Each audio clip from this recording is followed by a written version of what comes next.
Assalamualaikum warahmatullahi wabarakatuh. Waalaikumsalam.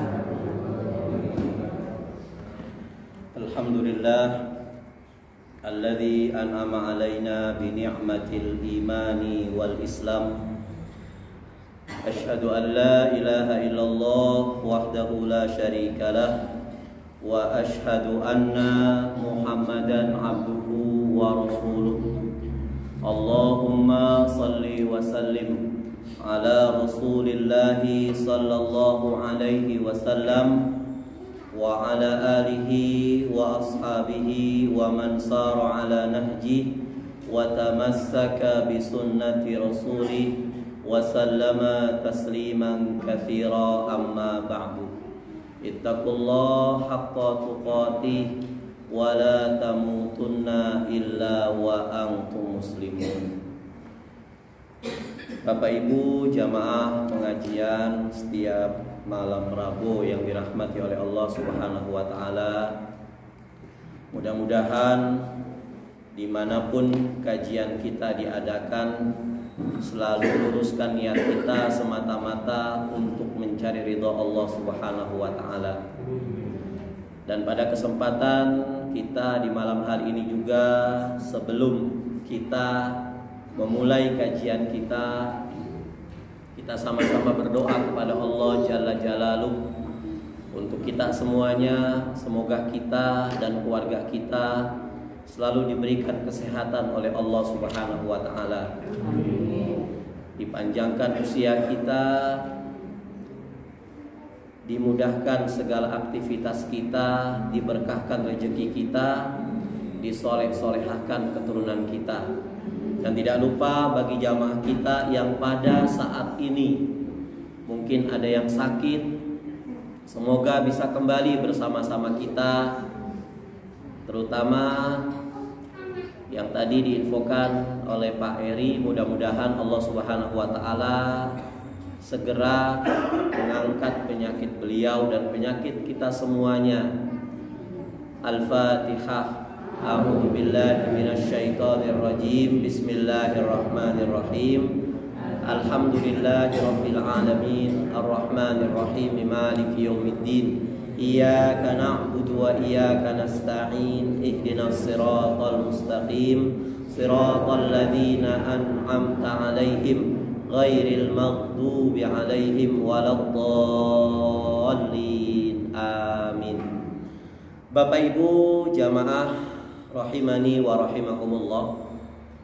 Tema kajian kita di malam hari ini adalah apa bekal kita semuanya seandainya kita bisa diberi kesempatan oleh Allah untuk bertemu dengan bulan Ramadan. Apapun yang datang kepada kita, entah itu kendala atau apapun, mudah-mudahan semata-mata Allah dalam proses menguji kita agar kita menjadi pribadi-pribadi yang terbaik di mata Allah Subhanahu wa taala. Dan saat ini apa yang harus kita persiapkan kalau kita 60 hari ke depan, ya, insya Allah kita akan bertemu dengan bulan Ramadan. Inilah dunia. Salah satu sifat dunia itu sari'ul waqti, cepat dunia itu, singkat. Perasaan baru kemarin kita Ramadan, ya Bu. Tapi belum lama lagi, tidak lama lagi kita akan berjumpa dengan bulan Ramadan. Makanya sudah tersiar doa di mana-mana setiap habis azan. Allahumma barik lana fi Rajab wa Sya'bana wa balighna Ramadan. Doa ini bagus doa ini. Ya Allah, berkahilah kami di bulan Rajab. Ini. Kemudian dan diberkahi kami di bulan Sya'ban.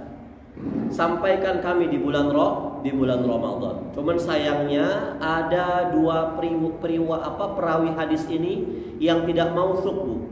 Al-Munairi dengan Al-Rizqa namanya kalau tidak salah. Ini dua orang perawi yang bisa menyebabkan hadis ini dhaif. Dan hadis dhaif ini sulit kalau kita untuk kita infokan kepada orang lain. Yang penting kita sekedar tahu bahwasanya hadis ini lemah, tidak bisa dijadikan sebagai hujjah. Doanya bagus. Ya Allah, berkahi kami di bulan Rajab ya Allah. kemudian di bulan Sya'ban, dan sampaikan kami di bulan Ramadan.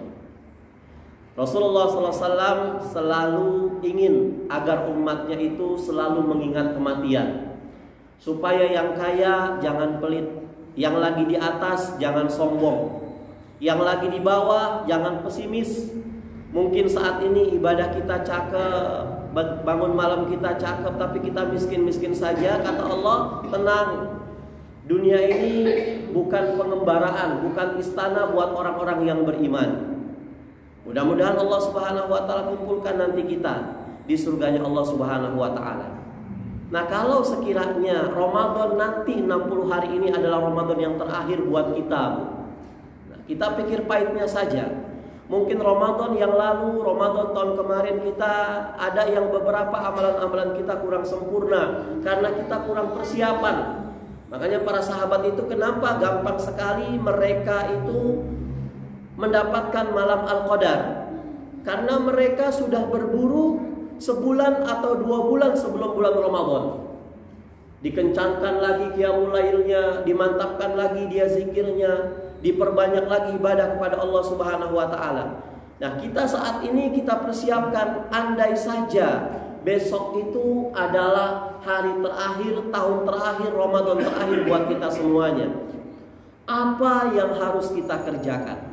Bu ya, andaikan Ramadan nanti adalah Ramadan kita yang terakhir, maka pertanyaan yang pertama, boleh nggak sih kita ini berandai-andai?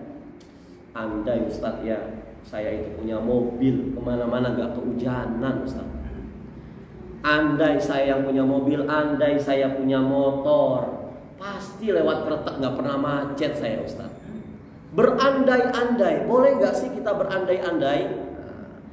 Dalam Islam itu kalau kita punya permasalahan, kita buntu dalam menjawabnya, kita ambil Al-Quran, kita ambil Al-Hadis Rasulullah SAW. Dalam sebuah hadis sahih yang diriwayatkan oleh Imam Muslim, ini jawaban Rasulullah SAW, boleh gak sih kita berandai-andai?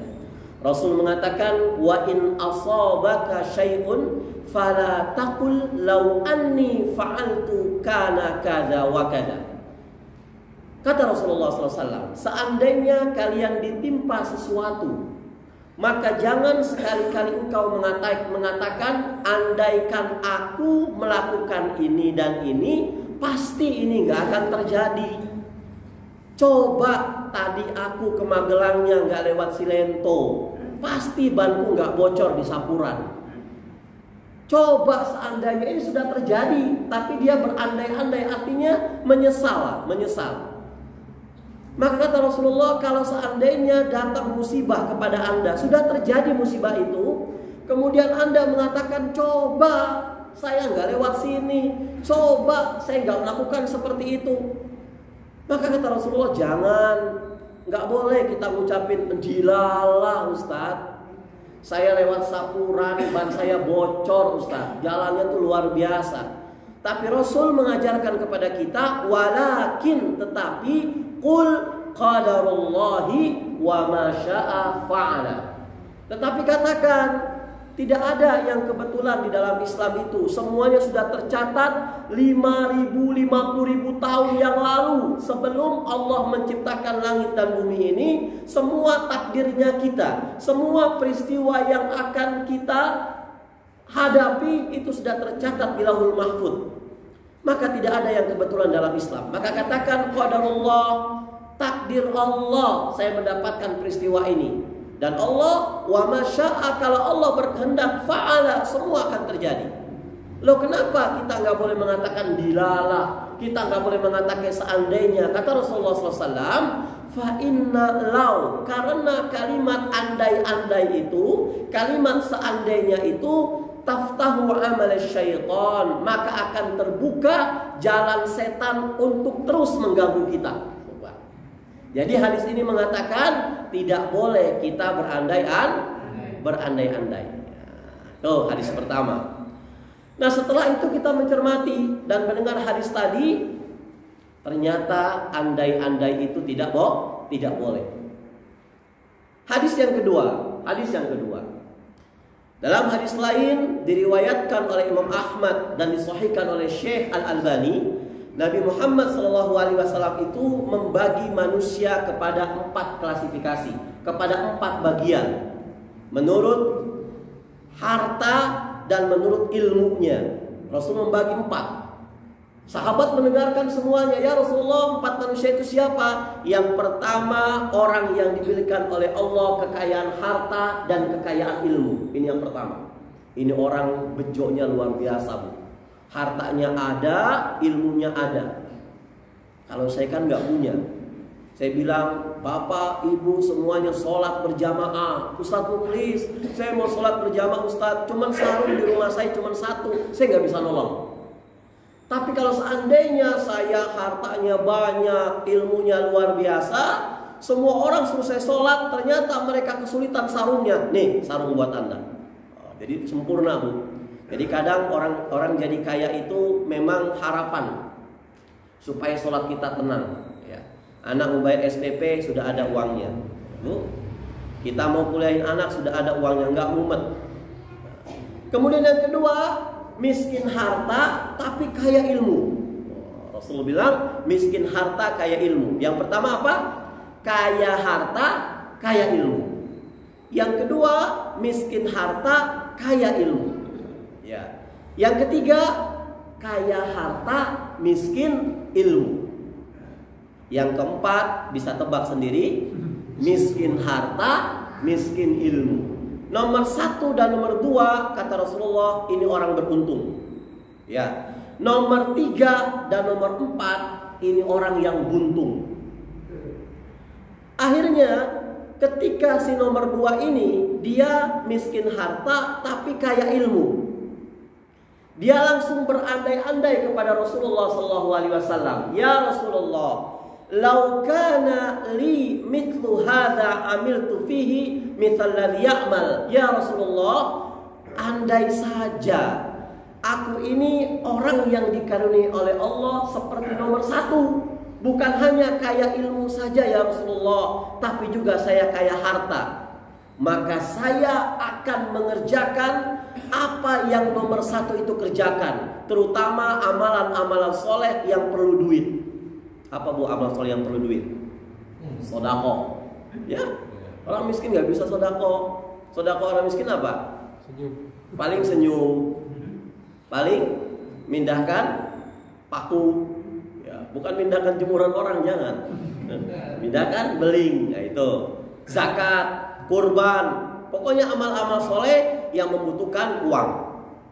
Nah, ketika Rasulullah SAW mendengar andai-andai dari orang nomor 2, kaya miskin harta, kaya ilmu, Rasul mengatakan fahuma fil ajri sawa. Orang yang 1 dan orang yang kedua, setiap dia melakukan amalan, Allah berikan pahala yang sama buat mereka berdua.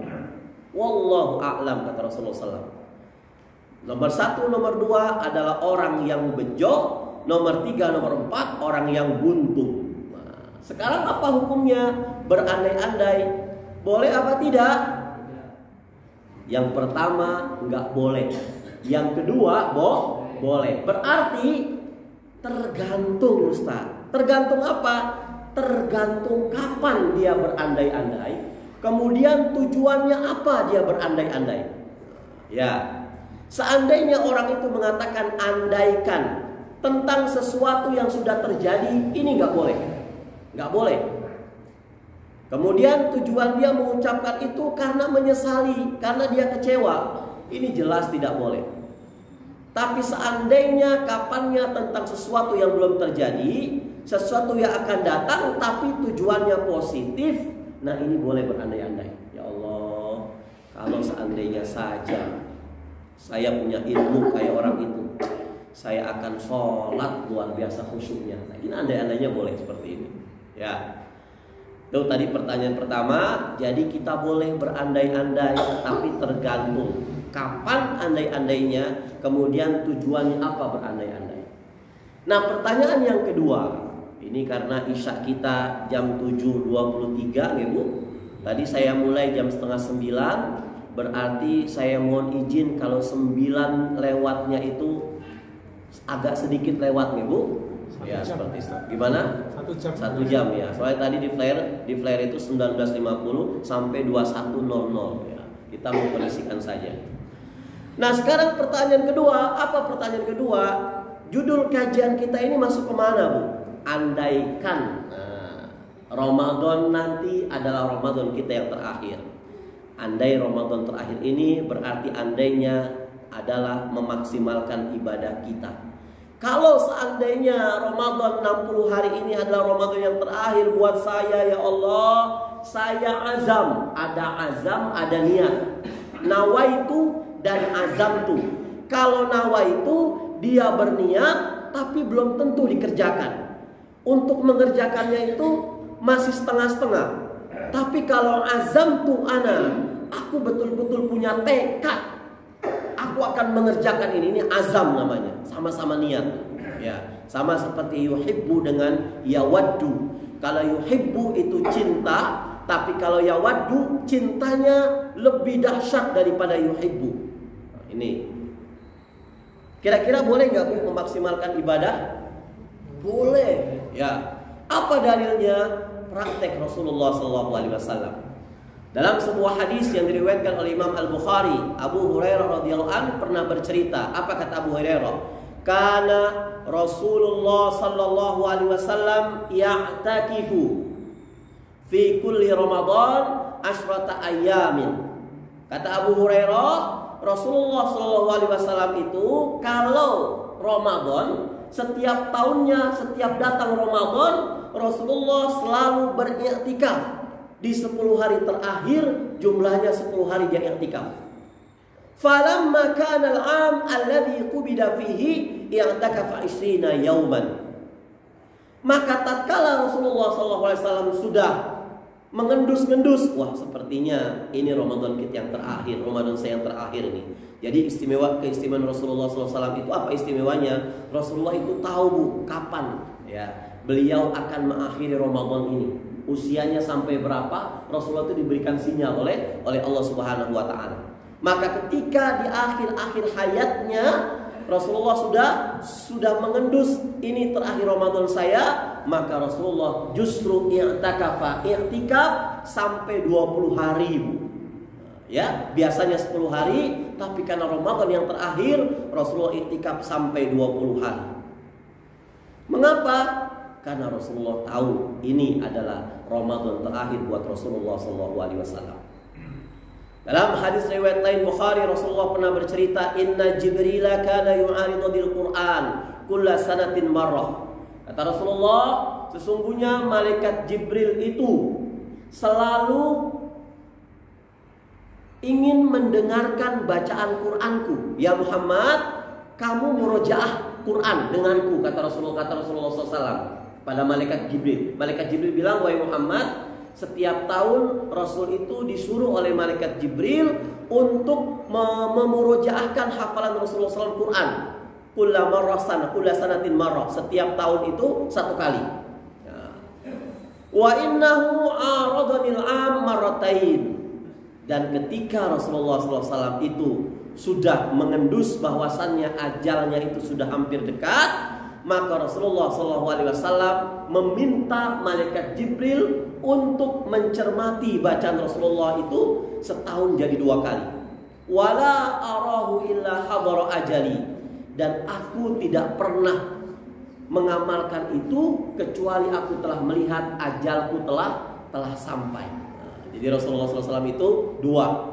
Biasanya i'tikaf 1 tahun setiap Ramadan 10 hari, mau mendekati ajalnya jadi 20 hari. Rasulullah SAW itu kalau murojaah Quran di depan malaikat Jibril setiap tahun 1 kali. Tapi ketika sudah mendekati ajal, Rasulullah merasa ajalnya sudah dekat, beliau langsung marratain, setiap tahun 2 kali. Berarti kira-kira boleh tidak kita melipat gandakan amalan saat merasa dekat dengan kematian, Bu? Boleh. Ustadz, saya nggak tahu saya kapan mati. Suatu hari Nabi Yakub alaihissalam dijemput oleh malaikat Israel. Assalamualaikum. Waalaikumsalam. Siapa kamu? Ana Israel. Mau ngapain? Mau mencabut nyawa Nabi Allah Yakub. Kata Nabi Yakub, loh, kok datang ke sini gak bilang-bilang saya? Kok datang ke sini gak permisi sama saya? Kok bilang-bilang lah? Kata malaikat Israel, Allah sudah memberikan sinyal kepada engkau bahwasanya engkau bakal meninggal. Apa sinyalnya? Tuh lihat, rambutmu sudah penuh dengan uban. Tuh lihat, kulit kamu sudah mulai keriput. Ini tanda bahwasannya kematian buat kita yang seperti itu sudah mulai dekat. Wa man nu'ammirhu nunakisu fil khalqi afala ya'qilun. Wa man nu'ammirhu, barang siapa yang ditambah umurnya. Ya, jadi bukan panjang umurnya bukan. Umur tuh gak ada yang panjang, umur tuh bertambah. Ya. Bertambah umur itu. Barang siapa yang ditambahkan umur oleh Allah Subhanahu wa taala, nunakisu fil khalqi, maka Allah kurangi fungsional daripada organnya. Dulu bisa berdiri tegak, ya, mendengar bacaan imam sampai 1 juz, sekarang nggak bisa lagi. Dulu bisa dari Wonosobo ke Jogja naik motor, nggih Pak Bu. Sekarang nggak bisa, sudah mulai aus. Tuh, Masya Allah. Makanya dengan hadir kita di Majelis Ta'lim ini, kita jadi sadar, ya Allah, saya bakal mati. Sudahlah, kita jangan nangisi saudara-saudara kita yang sudah meninggal. Dia sudah nyaman. Sekarang yang belum nyaman siapa? Kita yang belum nyaman. Ya. Ada yang Allah meninggalkan nanti tanggal 27 Ramadan mungkin. Saat kita mendapat malam Al-Qadar, kita meninggal. Nggak ada yang tahu. Ya. Ada yang biasanya dia jakilun, jalan kaki alun-alun. Ya. Suatu hari sebentar di alun-alun itu, mah pulanglah. Kenapa? Nggak tahu nih, kayaknya kepengen ke rumah aja. Duduk, dia ngambil tuh catatan kajian tadi malam. Pak, ini ya Pak, pisang gorengnya. Itu kopinya Pak. Gak dijawab-jawab Bu. Wah, Bapak ngantuk kali. Sudah santai istrinya, goreng-goreng, ngejemur segala macam. Ternyata balik lagi, kok Pak belum diminum Pak? Itu pisang jadi dingin Pak. Dicoet, udah bruk aja Bu. Ternyata ajalnya orang itu Allah kehendaki lagi baca kajian tadi malam. Masya Allah. Ada orang belum pernah transit ke masjid, tapi ternyata dia transit ke masjid, pipis sebentar, keluar dari WC, duduk, mati di masjid. Makanya kematian yang indah itu tidak mutlak milik seorang ustaz. Kematian yang indah itu nggak mutlak milik seorang kiai. Preman itu punya peluang mati husnul khotimah. Ya. Orang yang durhaka kepada Allah peluang mati husnul khotimah itu. Tergantung kita, lihat usia kita saat ini. Ada yang 40 tahun, 45 tahun, 50 tahun. Sekarang ini kita sadari, kita pikir, kita sibuk nggak dalam urusan akhirat? Kalau selama umur kita saat ini 40 tahun ke atas, ternyata kita masih leha-leha, berarti Allah nggak cinta kepada kita. Apa kata Rasulullah? Innallaha idza ahabba 'abdan assalahu. Sesungguhnya Allah itu kalau sudah cinta kepada seorang hamba, Allah berikan kepada hamba itu pemanis. Sahabat bertanya, "Ya Rasulullah, wa ma asalu ya Rasulullah? Apa itu pemanis ya Rasulullah?" Maka Rasulullah mengatakan, "Ini handphone ini adalah seorang hamba. Buku ini adalah ajalnya hamba. Ketika Allah cinta kepada seorang hamba, yuwaffiqu lahu amalan salihan baina yaday ajalihi. Maka ketika Allah cinta kepada hamba ini, Allah akan sibukkan hamba ini dalam urusan-urusan akhirat. Dia lagi ngaji, lagi sholat, lagi zikir, lagi sedekah, nginjek ajalnya, meninggal dalam keadaan husnul khatimah. Hatta yarda anhu jirana wa man haulahu, sampai tetangga-tetangganya ridho akan kematian dia, sampai teman-temannya ikhlas akan kematian dia. Ini adalah hamba Allah yang memang dicintai oleh Allah Subhanahu wa taala. Ya Ustaz, usia saya sudah 55 tahun Ustaz. Saya masih seneng sama game online. Awas tuh bahaya. Sholat males Ustadz, hati-hati. Ke masjid Ustadz males, hati-hati. Tapi semakin usia kita tua, ternyata kita makin cinta untuk bermesraan dengan Allah. Ya, orang kalau udah tua itu tidur nggak banyak, setengah jam langsung bangun. Ya Allah, jam berapa ini? 2:30 ya, langsung wudhu. Jam berapa ini? 2:30 masuk kamar mandi, pipis, tidur lagi. Berarti Allah nggak cinta kepada kita. Masya Allah. Itu kita semuanya mengimpikan mati dalam keadaan dipanggil oleh Allah. Ya, udkhuli jannati, masuklah ke dalam surga. Kita punya target semuanya ini, target kita. Nah, untuk bisa mengacu kepada target ini kita punya sarana.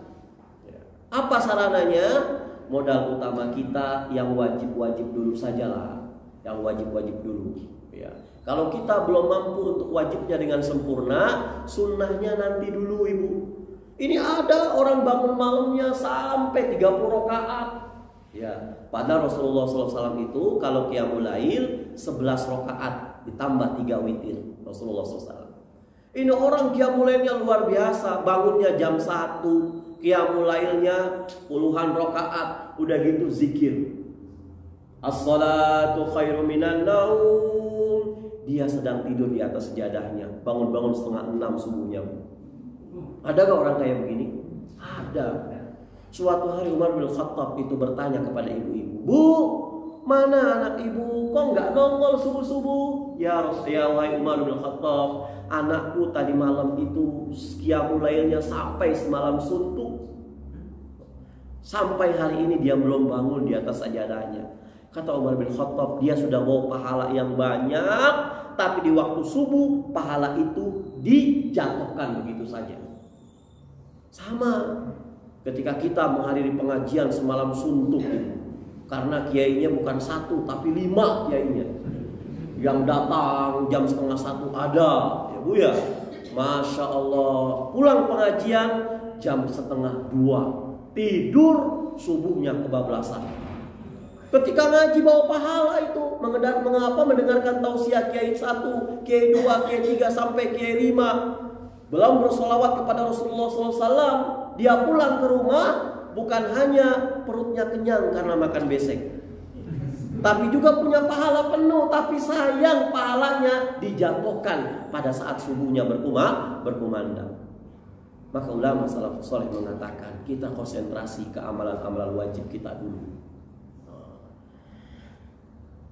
Suatu hari Rasulullah SAW pernah didatangi oleh seseorang. Dia bertanya kepada Rasulullah SAW tentang Islam. Ya Rasulullah, apa itu Islam ya Rasulullah? Rasul mengatakan, khamsu salawatin fil yaumi wal laylah. Islam itu adalah engkau mengerjakan sholat sehari semalam 5 waktu. Ini Islam. Ya. Sahabat bertanya, hal alayya ghairuhunna?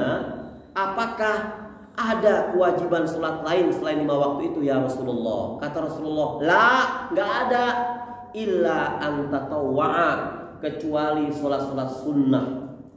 Artinya kita mengerjakan fardu dulu, ambil fardunya. Kalau fardunya masih acak-acakan, punten, 5 waktunya nggak tepat, ya, sholatnya nggak berjamaah. Allahu Akbar. Ini nanti orang-orang yang pernah durhaka kepada Allah, orang-orang yang pernah rumahnya dekat masjid, dekat musola, tapi dia sholatnya di rumah, mereka nanti akan nangis-nangis di hadapan Allah Subhanahu wa Ta'ala. Rubama yawaddul ladzina kafaru law kanu muslimin. Walau tara idh wuqifu 'alan nar. Hai Rasulullah, ketika engkau melihat orang-orang yang durhaka itu wuqifu 'alan nar, ditegakkan di atas api neraka. Ini surah Al-An'am ayat 27 kalau tidak salah. Walau tara idh wuqifu 'alan nar, wahai Muhammad, seandainya engkau melihat orang-orang yang durhaka dulu kepadaku, kata Allah Subhanahu wa Ta'ala, wuqifu 'alan nar, ditegakkan di atas api neraka, mau dilemparkan di atas api neraka. Mereka mengatakan, ya laitana nuraddu wa la nukadzibu bi ayatina. Ya Allah, kalau begini jadinya ya Allah, tolong kembalikan aku ke dunia ya Allah. Aku ingin beribadah kepada Engkau ya Allah. Dulu aku punya harta banyak, cuman kenyangnya cuman buat keluargaku ya Allah. Dulu aku tetangga masjid ya Allah, musola dekat dengan rumahku ya Allah, tapi aku nggak pernah beranjak ke masjid, pergi ke musola ya Allah. Nuraddu wala nukadzibu bi ayatina, kembalikan aku ke dunia ya Allah. Aku akan taat kepadamu ya Allah. Aku nggak akan mendustakan ayat-ayatmu ya Allah. Ini sebelum kita menyesal. Wa yauma ya'addu zalim 'ala yadayhi wa yaqulu ya laitani takhadtu ma'a rasuli sabila. Al-Furqan ayat 27. Ada satu hari di mana orang-orang yang pernah dia nggak mau ittiba kepada Rasulullah SAW. Ya, Qurannya luar biasa, tapi ittiba nggak mau. Rasul kan manusia biasa. Saya Ramadan insya Allah, tapi saya nggak sepakat sama waris tuh. Loh kenapa? Masa istri saya dapat setengah sih? Nah, misalkan. Jadi dalam hatinya bercabang-cabang. Hatinya bercabang. 5 waktu kita kerjakan dulu. Target kita ke masjid awal waktu, Masya Allah. Kemudian kalau sudah beres semuanya, awal waktu semuanya, berjamaah di masjid apalagi, baru kita menanjak kepada amalan sunnahnya. Dan sunnahnya pun yang memang disesuaikan oleh Rasulullah SAW. Rasulullah SAW itu setiap sehari semalam gak pernah meninggalkan sholat sunnah sebanyak 40 rakaat. 17 rakaat rawatibnya, 17 rakaat sholat wajibnya, kemudian 12 rakaat rawatibnya, kemudian 11 rakaat qiyamul lailnya. Ya Rasulullah, wajibnya sudah kita laksanakan, kita tangkap amalan qobliyahnya. Zuhurnya 4 rakaat kita kerjakan, ba'diyahnya 2 rakaat kita kerjakan. Nanti pas waktu maghrib tangkap tuh ba'diyah maghribnya, pas waktu isya tangkap ba'diyah maghribnya. Sholat witir, tapi kita nggak mengerjakan sholat ba'diyah isyanya, kurang sempurna. Pak Kiai Arwani pernah bilang, Pak Kiai Arwani itu Kudus Yambua, beliau pernah bilang, saya tuh heran kalau Ramadan ba'da isya, setelah sholat isya nggak sholat ba'diyah isya langsung taraweh. Ini ajaran dari mana, kata Pak Kiai Arwani. Sholat ba'diyah dulu, ba'diyah itu sunnah muakkad. Setelah itu baru kamu taraweh. Jadi nggak bisa witir dulu bu, nantilah ba'diyahnya. Ba'diyahnya kapan? Akhirnya nggak kita kerjakan, dikerjakan witirnya. Ini sunnah muakkad dulu ba'diyah isyanya. Kalau kita memang ba'diyah isya nggak kita kerjakan, kita bangun 2:30 sebelum sholat Sebelum sholat witirnya kita sholat ba'diyah isya. Jangan sampai lupa. Jadi pertama sholat 5 waktu. Wa dzakara lahu Rasulullah sallallahu alaihi wasallam. Kemudian Rasulullah sallallahu alaihi wasallam itu menyebutkan lagi, Islam itu adalah syiyam syahri Ramadan, berpuasa di bulan Ramadan. Ini. Hal alayya ghairu ya Rasulullah, apakah ada selain puasa Ramadan ya Rasulullah? Maka Rasulullah mengatakan, enggak ada illa antatawwa, kecuali puasa-puasa sunnah. Artinya Ramadan dulu kita betul-betul kerjakan. Jangan sampai Ramadan kita melempem. Jangan sampai Ramadan kita hanya berjalan begitu saja. Senin Kamisnya luar biasa, Daudnya luar biasa, tapi ketika Ramadan melempem percuma. Ambil yang wajib-wajibnya dulu. Lalu Rasulullah mengatakan zakat. Ya Rasulullah, hal alayya ghairu, apakah ada amalan selain zakat itu? Ada. Al-illa anta tawwa, tidak ada kecuali yang sunnah-sunnah saja. Terus akhirnya setelah itu si orang ini mengatakan, wallahi la azidu ala hadza wa la unqisu minhu. Demi Allah, aku tidak akan melebihi dan tidak akan mengurangi dari apa yang dikatakan Rasulullah sallallahu alaihi wasallam. Jadi kalau bicara akhirat itu pada dasarnya amalan yang diharamkan kecuali ada dalil yang membolehkan. Ini perkara-perkara akhirat, perkara agama. Kalau perkara dunia semuanya itu dasarnya mubah, dibolehkan, kecuali ada dalil yang mengharamkan itu semua. Setelah sahabat itu mengatakan, ya Rasulullah, aku pasti akan mengerjakan apa yang telah kau sebutkan ya Rasulullah, dan aku tidak akan mengurangi. Maka Rasulullah mengatakan, aflaha in sadaqa. Orang itu sangat beruntung kalau dia betul-betul jujur atas niatnya. Kalau betul-betul dia mengerjakan itu semuanya, dia termasuk beruntung.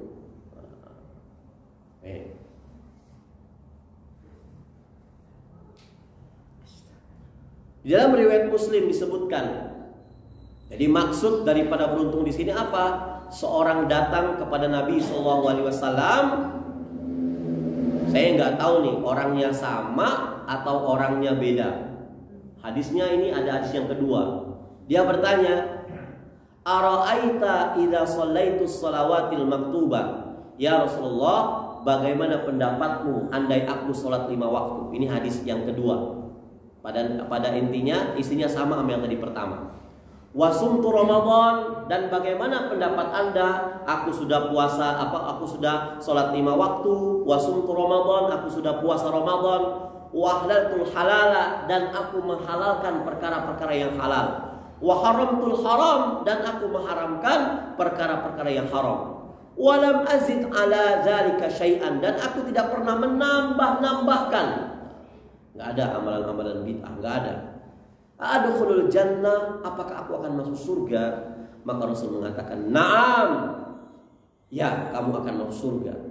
Wallahi la azidu ala dzalika syai'an. Ketika dia mendapatkan respon positif dari Rasulullah SAW, langsung dia bersumpah, demi Allah, aku gak akan pernah nambah-nambah ibadah, dan aku gak akan pernah mengurang-urangi ibadah. Sudahkah yang wajib-wajib kita kerjakan semua Bapak Ibu? Gak usah dijawab dalam hati saja, ya. Sudahkah yang haram-haram kita tinggalkan semua? Gak tahu. Maka andaikan ini Ramadan terakhir, prioritaskan amalan-amalan yang wajib. Allah Subhanahu wa taala berfirman dalam sebuah hadis qudsi yang diriwayatkan oleh Al-Imam Bukhari, "Wa ma taqarraba ilayya 'abdi bi syai'in ahabba ilayya mimma aftaratuhu 'alaihi." Dan tidaklah seorang hamba mendekatkan diri dengan beribadah kepadaku dengan sesuatu yang lebih aku cintai daripada apa yang telah aku wajibkan kepadanya. Jadi Allah itu senang sekali kita memprioritaskan amalan-amalan yang wajib dulu. Ya, puasa sudah. Lihat, puasa wajibnya dulu kita sempurnakan. Sholat wajibnya dulu kita sempurnakan. Zakat yang wajib dulu kita sempurnakan. Kalau sudah sempurna, maka kita mengamalkan amal-amal yang sunnah. Maka jangan sampai kita di bulan Ramadan nanti tertipu dengan perangkapnya iblis. Ibnu Qayyim menyebutkan 6 perangkat iblis nih. Perangkat yang nomor 6, saya langsung saja nomor 6 ini. Itu membuat manusia sibuk dengan amalan sunnah sehingga melalaikan amalan wajib. Kalau Anda ingin kaya, maka zikir ya goni sampai 1000 kali. Ya goni. Jadi tertipu dengan amalan-amalan sunnah, tertipu semuanya. Masya Allah. Ngajinya di mana-mana ada pengajian. Pengajian kapan? Pengajian RT itu jam 5 Ustaz. Selesainya kapan? Jam 8 Ustaz. Maghrib isanya gimana? Allahu Akbar. Banyak kejadian seperti ini. Kapan selamatannya? Jam 6. Jam 6 selamatan, iya. Habis maghrib Ustaz. Ternyata azan Isya berkumandang, itu selamatan belum beres-beres Bapak Ibu. Ini kan kasihan. Ya. Sibuk dengan sholat malam, kesiangan sholat subuhnya. Sibuk dengan taraweh, melalaikan yang 5 waktu. Wah, taraweh pertama, Masya Allah, kokohnya rapi, sarungnya luar biasa. 1, 2, 3, 4, 5. Ternyata tarawehnya kayak gendang, puasanya kayak gendang. Depannya tutup, belakangnya tutup. tengah-tengahnya bolong. Ketika ditanya, kenapa dengan bayar zakat, puasa kagak, sholat kagak? Saya takut Ustaz, harta saya kebakar. Masya Allah. Mengeluarkan zakat kita tapi nggak puasa banyak. Ini Ibnu Qayyim bilang, hati-hati. Pernah suatu hari Abdul Qadir Al-Jilani itu lagi sholat malam itu, datang cahaya. Dia itu bilang, wahai ya Abdul Qadir Al-Jilani, bukan Al-Jailani tapi Al-Jilani, sepertinya sholatmu sudah cukup. Kamu hamba yang soleh. Ana Rabbuk, saya Tuhanmu. Diambil kop itu apa ya? Sendal bakyah. Sama Abdul Qadir Jilani, izhab anta mal'un, pergi kamu wahai laknatullah alaih. Hati-hati Ustaz, saya malam-malam sepertiga malam Ustaz, habis sholat malam saya ngambil Quran, Masya Allah, itu saya baca ada cahaya bulat-bulat Ustaz. Hati-hati Bu, iblis tuh paling pintar mengganggu kita. Hati-hati. Saya seakan-akan, Masya Allah, saya sholat di Masjid Al-Ittihad Ustaz, padahal depannya itu jalan raya Ustaz. Kapan? Zuhur. Saya nggak mendengar suara kendaraan. Saya khusyuk bukan jenengan budek. Khusyuk bukan begitu. Banyak bos, berhati-hati. Itu Masya Allah. Ya, amalan-amalan, makanya kita zikir kita sesuai dengan sunnah. Kata Rasulullah 33, ya sudah 33, nggak usah nambah-nambahin. Kata Rasulullah SAW 3, ya sudah 3, nggak usah nambah-nambahin. Nah Ustaz, ini zikir subhanallah, alhamdulillah, Allahu Akbar 33, saya mau 100 gimana Ustaz? Datang tuh iblis. Masya Allah, zikirmu luar biasa. Sekarang kamu bisa menyembuhkan orang. Oh, hati-hati Ibnu Qayyim ini. Makanya ngaji itu butuh ngaji itu. Jangan di YouTube, bahaya ngaji di YouTube itu. Kita mau nanya kan nggak bisa, ya nggak ada keberkahan. Kalau kita ngaji tetap buka kayak begini kan bisa. Kalau YouTube kita lancar, kalau nggak lancar, ya itu seperti itu. Makanya kajian-kajian tatap muka seperti ini, nazalat alaihimus sakinah, turun ketenangan jiwa. Wa ghasyiyatuhumur rahmah, dicucukkan rahmat karena kita saling ketemu. Tapi di YouTube nggak saling ketemu. Andai ini Ramadan terakhir, maka aku akan menjaga sholat 5 waktu. Dalam sebuah hadis riwayat Tirmizi dan dinyatakan hadis Hasan Syekh Al-Albani, dikatakan man shalallahu arba'ina yauman fi jama'atin. Barang siapa yang sholat karena Allah selama 40 hari berjamaah, Bu. Ya. Apakah sekedar berjamaah? Tidak.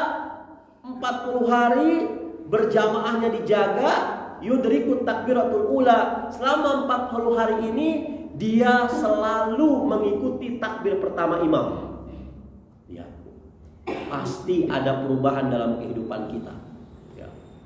Jadi maksudnya selama 40 hari kita tidak ketinggalan sholat berjamaah bersama imam, tapi tidak ketinggalan takbiratul ihram bersama imam. Bagaimana? Pada saat imam Allahu Akbar, kita masih di depan, masih meletakkan sendal, itu bukan. Ketika Allahu Akbar kita masih di WC, bukan. Allahu Akbar kita masih di itu, bukan. Yang dimaksud dengan hadis ini, pada saat imam Allahu Akbar kita sudah berdiri tepat di belakang imam. Susah. Apalagi yang pengantin baru, susah. 40 hari ya Allahu Akbar. 39 hari, alhamdulillah. Besok waktunya saya terakhir nih. Allah akan membebaskan saya dari penyakit munafik dan Allah akan memperbagus kehidupan saya. Ternyata pas maghrib besoknya datang tamu. Mau sholat isya, mau meninggalin tamu, nggak enak. Mau nggak sholat isya berjamaah, batal 39 hari, 40 hari kita. Atau zuhur, asar, maghrib, isya-nya kita sudah mulai rampung, satu subuh lagi nih. Subuh saya ikut bertakbir bersama imam, berarti 40 hari berjamaah sudah sempurna. Allahu Akbar. Sakit perut subuhnya. Ya Allah Akbar. Kebelet lah, sulit. Terus gimana kalau sudah batal? Ya batal, ulang lagi. Ulang lagi dari pertama. Ini Kata Rasulullah SAW, kalau seandainya 40 hari takbir berjamaah, salat berjamaah dan takbiratul ula bersama imam, maka Allah Subhanahu wa taala akan memberikan bara'atun minan nar, berbebas dari api neraka, wa bara'atun minan nifaq, dan terbebas dari sifat nifaq. Nah, setelah sholat, kemudian puasa, kemudian zakat yang wajib-wajib, kemudian semua sudah saya laksanakan yang wajib-wajib, Ustaz, apa ada yang lebih penting? Ada jamaah. Jadi Ramadan, menyambut Ramadan itu tidak melulu harus mengedepankan fikih ibadah. Ada yang lebih penting dari yang harus kita persiapkan. 2. Apa yang pertama? Persiapkan masalah akidah. Karena apa? Syarat diterimanya Ramadan kita kalau kita memiliki keimanan yang benar. Apa dalilnya? Man shoma Ramadhana imanan wa ihtisaban ghufira lahu ma taqaddama min dambi. Barang siapa jamaah kajian setiap malam Rabu ini berpuasa imanan, ini akidah karena iman, wahtisaban, dan selalu mengharapkan pahala cuma di sisi Allah Subhanahu wa ta'ala. Ini makanya kalau kita Ramadan jangan dulu membahas fikih ibadah saja. Yang lebih penting apa? Masalah akidah. Karena persoalan Ramadan itu intinya di masalah akidah.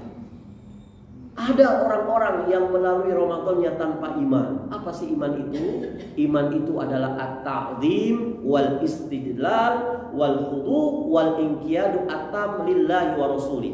Yang namanya iman itu adalah kita tunduk, kita patuh, kita merendahkan diri kita kepada semua ketetapan-ketetapan yang dibuat oleh Allah dalam Al-Quran. Dan semua ketetapan-ketetapan yang dibuat oleh Rasulullah SAW dalam sunnah-sunnahnya beliau. Ini iman dalam amal perbuatan. Jadi ada orang-orang yang ketika melalui Ramadannya hatinya bercabang. Di satu sisi untuk Allah, tapi di satu sisi dia mengkritisi hukum-hukum Allah, menghujat sunnah Rasulullah SAW. Orang yang kayak begini maka dia tidak akan mendapatkan Ramadan yang sempurna.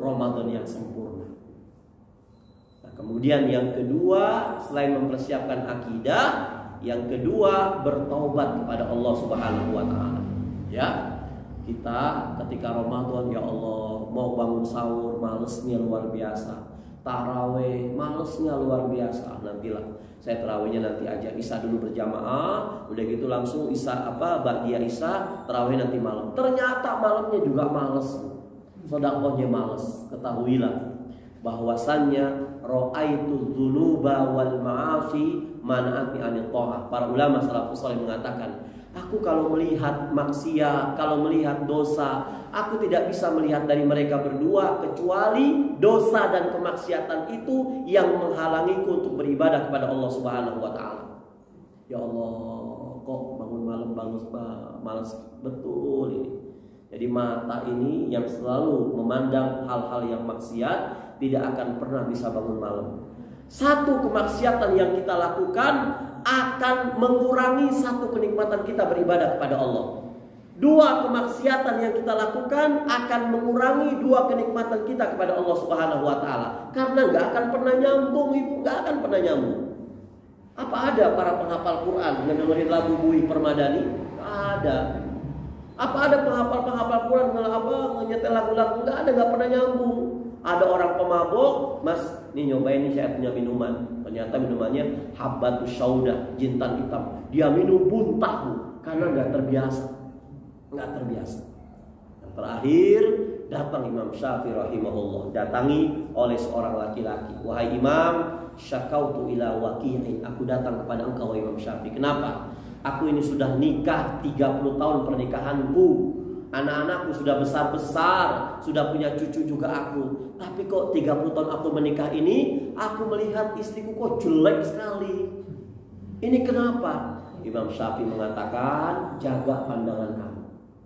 Kalau mata kamu gak dijaga dari kemaksiatan, maka Allah akan mengurangi kecantikan istri kamu di mata kamu. Gimana wahai imam? Selama 40 hari kamu jaga pandangan, balik lagi ke aku nanti. Setelah 40 hari laki-laki ini datang Imam Syafi'i. Bagaimana? Ya alhamdulillah Imam Syafi'i, ternyata istriku cantiknya kembali lagi. Berarti yang mengurangi kecantikan istri kita itu bukan istri kita, tapi kita sendiri. Kalau setiap hari yang dilihat Luna Maya, yang dilihat artis, ngelihat istri kita kayak wewe gombel Bapak Ibu. Ya. Tidak pernah akan nampak. Makanya Aisyah radhiyallahu anha mengajarkan kepada kita ketika Ramadan maka baca Allahumma innaka afuwun tuhibbul afwa fa'fu. Ya Allah, sungguhnya Engkau cinta pemaaf, maka maafkan aku ya Allah.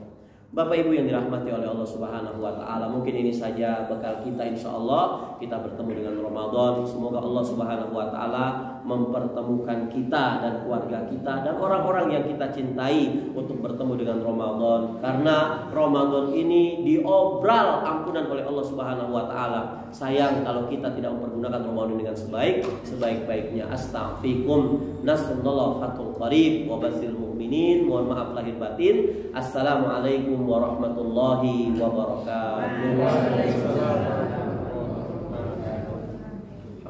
Alhamdulillah, demikian tadi pengajian malam Rabu yang telah disampaikan oleh Ustaz Mukhlis Hafidin, Sarjana Ekonomi Islam. Semoga kita bisa mengambil ibrah atau pelajaran dari apa yang tadi disampaikan. Sambil mohon bantuan untuk bisa menghitung amal, mungkin kita buka sesi pertanyaan kepada jamaah sekalian, ibu-ibu maupun bapak-bapak yang akan bertanya, dipersilakan. Boleh di luar tema ya Ustaz? Boleh. Ya susah ya. Katanya Pak, mungkin mau dijelaskan tadi tentang orang-orang yang bermaksiat, berpeluang husnul khotimah ini perlu dijelaskan kalau berdasarkan nanti jangan-jangan melakukan enak ya. Ibu yang dirahmati oleh Allah Subhanahu wa taala, hidayah itu milik Allah. Ya. Dalam pertemuan kita kemarin itu saya mengutip sebuah hadis bahwasannya hati ini Allah yang punya. Ya. Inna quluba bani Adam baina isba'aini min asabi'ir rahman yusarrifu haitsu yasa. Sesungguhnya hati-hati kita ini di dalam jari jemarinya Allah Subhanahu wa taala, dan Allah membolak-balikan hati kita sesuai dengan kehendak Allah Subhanahu wa taala. Mungkin kita pernah mendengarkan sebuah hadis seorang wanita tunasusila lantaran masuk surga lantaran apa? Menyuapkan, kasih minum seekor anjing. Akhirnya hadis ini pun diplesetkan oleh para pelacur-pelacur. Gampang Pak Ustadz, saya nanti setelah saya melacur, sebelum pulang ke rumah saya akan cari anjing yang kehausan Ustadz. Padahal Imam Bukhari itu menjelaskan setelah si wanita ini memberikan secercah haus kepada anjing tersebut, dia langsung mendapatkan hidayah dari Allah Subhanahu wa taala. Karena hati ini di antara jari jemarinya Allah Subhanahu wa taala. Yang punya hati ini siapa? Allah Subhanahu wa taala. Dan Allah itu melihat amal kita itu terakhirnya. Innamal a'malu bikhawatimiha. Ya, makanya jangan pernah nyinyir kepada orang yang sering bermaksiat. Jangan pernah nyinyir kepada ahli maksiat. Jangan pernah nyinyir kepada orang yang gak pernah sholat 5 waktu. Siapa tahu kita yang sering kajian, kita yang sering sholat malam, karena kesombongan kita, karena kelalaian kita, Allah merubah hidayah kita. Terakhirnya kita mati dalam keadaan murtad, Bu. Ya, Ibu pernah tahu ceritanya Bal'am bin Bawrah? Itu yang menginspirasi asbabun nuzulnya surat Al-A'raf ayat 175. Kata Allah, "Watlu 'alaihim naba allazi atainahu ayatina farsala minha fa'atahu syaitan fakana minal ghawin." Ya Muhammad, kata Allah Subhanahu wa taala, ceritakan orang-orang yang dahulu mendapatkan hidayah, tapi ternyata dia mengikuti langkah-langkah setan sampai dia akhir hayatnya justru dia mati dalam keadaan murtad. Ini Bal'am bin Bawrah. Bal'am bin Ba'urah itu seorang umatnya Nabi Musa alaihissalam. Kata Malik bin Dinar, Bal'am bin Ba'urah ini adalah mujabbibud da'wat bisyada'id. Kalau dia berdoa, doanya nggak pernah tidak dikabulkan oleh Allah Subhanahu wa taala, sampai saking solehnya Bal'am bin Ba'urah.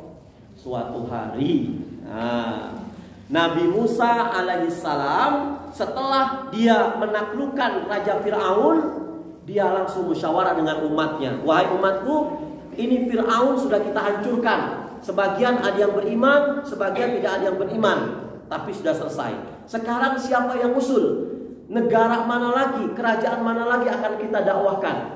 Kata satu orang umatnya, wahai Musa, di seberang sana kita harus melewati hutan berkilo-kilometer. Yuk kita ke sana. Nah, rencana Nabi Musa alaihissalam ini ingin mendakwakan raja ini tercium oleh raja tersebut. Dia bilang, wah bahaya ini. Nabi Musa dan bala tentaranya sudah mendakwakan Fir'aun, raja yang begitu besarnya dapat dikalahkan oleh Nabi Musa. Sekarang dia akan datang ke kerajaan kami. Kalau Nabi Musa dan bala tentaranya datang, pasti kita tidak akan pernah bisa untuk menandinginya. Kira-kira wahai dayang-dayangku, wahai menteri-menteriku, siapa yang punya solusi? Akhirnya Pak Menteri angkat tangan.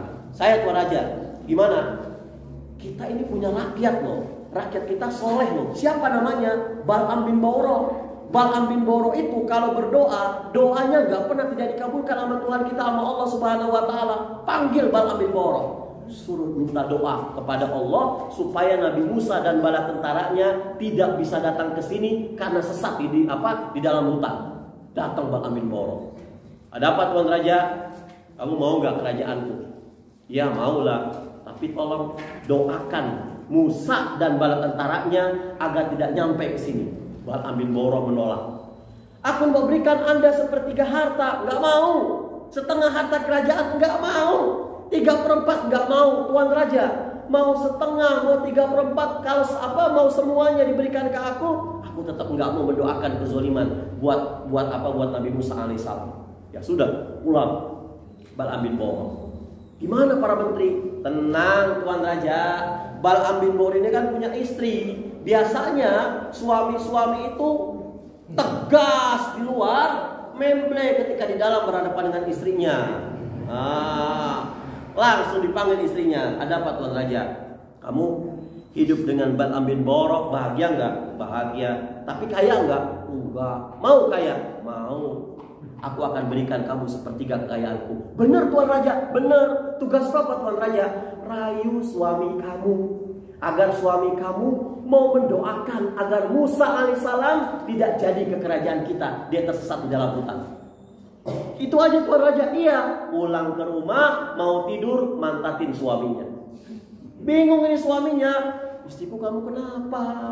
Datang-datang kok ngambek kayak begini. Kenapa sih? Kenapa? Sampai besoknya ditanya, Mah, ambilin teh, mau? Ya, Masya Allah. Kamu kenapa?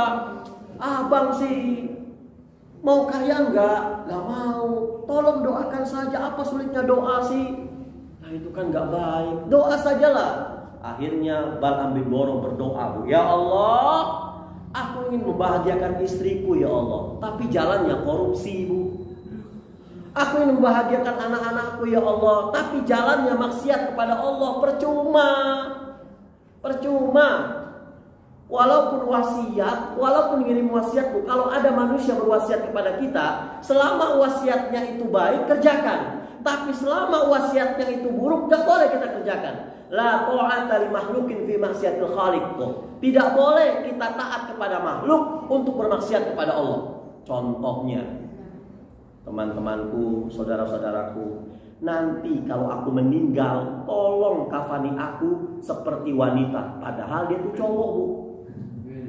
Ya, ini nggak boleh bermaksiat. Sampai ngirim pesan, tolong para penceramah-penceramah terkenal, kiai-kiai terkenal, jangan pernah musik kehidupan saya. Padahal meluruskan Bu, Masya Allah. Bagaimana jadinya? Ya, dia tuh awalnya laki-laki, tapi diramu kain kafannya seperti cewek. Allahu Akbar. Harus. Akhirnya Bal'am bin Ba'urah berdoa, ya Allah, jangan pernah engkau sampaikan Nabi Musa dan bala tentaranya sampai ke kerajaan kami ya Allah. Tolong sesatkan tubuh. Doanya dikabulkan Allah Subhanahu wa taala. Bal'am loh dikabulkan oleh Allah. Nabi Musa 40 hari 40 malam tersesat di dalam hutan. Musa kan nabi-nabi yang bisa bicara langsung dengan Allah. Dia bilang, ya Allah, ini kenapa? Kok seperti berpuluh-puluh kilo aku menjalani, kok nggak keluar-keluar? Ini ada apa ya Allah? Wahai Musa alaihissalam, umatmu dan hambaku yang soleh bernama Bal'am bin Bauro itu berdoa kepadaku agar engkau tidak nyampe ke kerajaan tersebut, disesatkan di hutan. Akhirnya Musa bilang, ya Allah, tolong kabulkan doaku sebagaimana engkau mengabulkan doanya Bal'am bin Bauro. Apa ya Musa? Jangan engkau matikan Bal'am bin Bauro kecuali dia mati dalam keadaan murtad. Bal'am bin Bauro setelah berdoa, masuk dia ke kamar mandi, terpleset di kamar mandi, palanya masuk ke WC, mati dalam keadaan murtad. Ini yang saya namakan Ibu ya, hati-hati, innamal a'malu bikhawatimiha. Sesungguhnya amal perbuatan kita itu dilihat akhirnya. Tadi kita sholat isya, rakaat pertama bacaannya fase, nangis-nangis, ingat mati. Rakaat kedua khusyuk, rakaat ketiga khusyuk, rakaat keempat kentut. Kira-kira batal nggak Bu? Ya, terakhirnya yang Allah lihat. Nah, ya ada lagi nih di kitab Imam Qurtubi diceritakan ada seorang muadzin jomblo dia. Setiap hari-harinya dia azan dan lihat pahala orang muadzin itu masya Allah di padang mahsyar Allah akan tinggikan derajatnya dari orang-orang yang lain. Kalau lehernya itu diikat itu cuma kiasan saja. Ini muadzin kalau azan berkumandang dia azan di pasar. Allahu Akbar, Allahu Akbar. Suatu hari si muadzin ini lagi azan, asyhadu Allah, di bawah ngelihat seorang wanita Nasrani cantik Bu, kayak gitar solo. Bukan biola simpacol lagi, gitar solo. Dia nggak meneruskan azannya, dia turun. Wahai wanita cantik nian Anda, boleh nggak minta nomor WhatsApp-nya? Aku cinta kepada kamu. Dengan cara apa aku bisa nikahi kamu? Kata wanita ini, nggak bisa mas. Jenengan Islam, saya Nasrani. Jenengan Muslim, saya bukan Muslim. Terus dengan cara apa saya bisa nikahi kamu? Tinggalkan Islam kamu, tinggalkan Muslim kamu, kamu bisa nikah dengan aku. Ditinggalkan seorang muadzin Bu. Islamnya dia tinggalkan, kemudian nikah dia dengan seorang wanita. Baru mau nikah, belum sempat tidurin. Mas mohon maaf, ini kalau malam hujan ini genteng, dibetulkan genteng, lagi betulin genteng terpleset, pecah di kena kepala. Seorang muadzin mati dalam keadaan murtad. Wallahu a'lam bishawab. Seperti itu. Masih ada yang lain? Satu pertanyaan lagi. Tidak ada. Kalau tidak ada, untuk kebetulan belum bisa dihitung, nanti akan kita laporkan lewat grup ataupun di pengajian malam Rabu berikutnya.